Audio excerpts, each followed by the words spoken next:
My name is Baron Elise. I am 5'7", willing to work as a local hire. Good morning. I'm David Malone.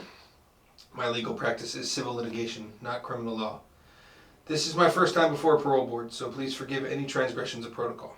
My purpose is to convince you John O'Brien was an unwitting participant in the events culminating in the tragic deaths of two fine police officers. Well, Mr. Malone, it didn't take long for you to get your first transgressions because the jury decided 20 years ago whether he was witting or unwitting. Imagine Johnny waking up every day after 3 years, knowing he'd be a free man if only he'd taken the offer to plead guilty.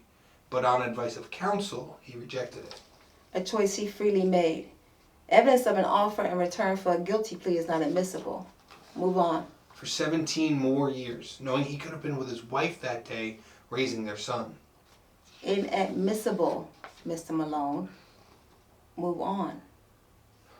Johnny had no possible reason to suspect his brother would resist and then shoot the two police officers. The fact remains 2 brave policemen would be alive today. It keeps getting said as a fact. It's not a fact. His crazy brother probably would have done exactly what he did, whether or not Johnny was there. I beg you to consider this. He probably would have done exactly what he did. We're not here to retry the case. Just what exactly about Johnny's presence made it more likely Billy would shoot anyone? He would have shot them with or without Johnny. The trial was 20 years ago. It was for the jury to decide. Let's take it out of the abstract. How did Johnny make it more likely? Tell me, because I want to know. Please, explain it to me. Enough, Mr. Malone. The jury decided.